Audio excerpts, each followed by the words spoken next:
ہے ہی وہ مسلمان ہے ہی وہ جو ہاتھ اور زبان سے کسی کو دکھ نہ پہنچائے۔ ہم نے کہا واللہ لا یؤمن واللہ لا یؤمن واللہ لا یؤمن، اللہ کی قسم ایمان والا نہیں، اللہ کی قسم ایمان والا نہیں، اللہ کی قسم ایمان والا نہیں۔ کون؟ شراب پینے والا، نماز چھوڑنے والا، زنا کرنے والا، جوا کھیلنے والا، کون؟ کون؟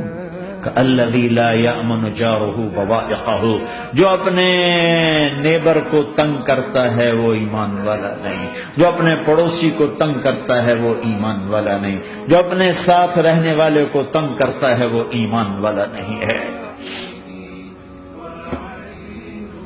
اپنی زبان کو میٹھے بول کا عادی بنا لو، سہنا سیکھو۔ ہیرا کیا ہے؟ کاربن ہے۔ ہیرا کاربن ہے۔ ہیرا کیسے بن گیا؟ ڈائمنڈ کیسے بن گیا؟ پریشر کو سہتے سہتے سہتے سہتے اللہ نے اسے ہیرا بنا دیا۔ اگر تم ہیرا بننا چاہتے ہو، محبوب بننا چاہتے ہو، تو غصہ پینا سیکھو، زبان پہ قابو پانا سیکھو۔ اپنی زبان کے اوپر اللہ نے 2 دروازے لگائے، بند کرنا، 32 تالے ہیں، ان کو بند کرنا سیکھو اللہ کے واسطے۔ اگر زندگی میں خوشی لانا چاہتے ہو تو برداشت کرنا سیکھو،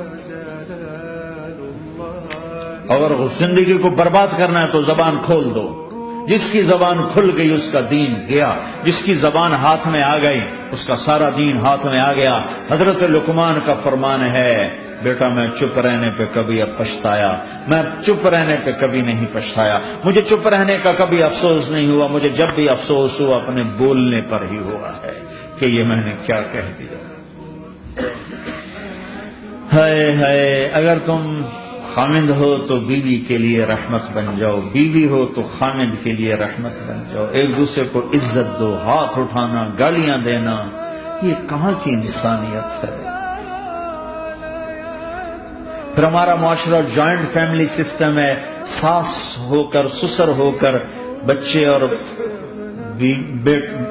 بچی کی زندگی میں اتنا داخل ہو جانا کہ ان کی زندگی کوئی برباد کر دینا، یہ میرے پورے معاشرے کا ایک سلگتا ہوا، ایک سلگتا ہوا، ایک جلتا ہوا، ایک دکھ دیتا ہوا، یہ ایک اتنا بڑا روگ ہے کہ میں کتنے ہی آنسو بہاؤں تو میں اس غم کا حق نہیں ادا کر سکتا جو ہر گھر میں لڑائی ہے۔ ساس اور سسر کا بے جا دخل بچے بچی کی زندگی میں، اس نے گھروں کو آگ لگا دی ہے۔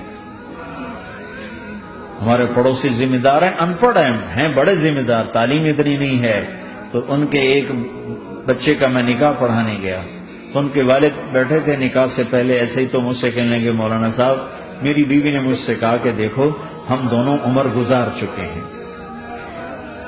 تو ایسا کرو اپنے بیٹے کا گھر الگ بناؤ اور اس کی بیگم کو وہاں لے کر آؤ، اگر یہاں لے کر آؤ گے تو ہم دونوں کہیں ان کی زندگی خراب نہ کر بیٹھے اور ان کی زندگی میں دخل دے دے کر کہیں ان کی زندگی کو تنگ نہ کر دیں۔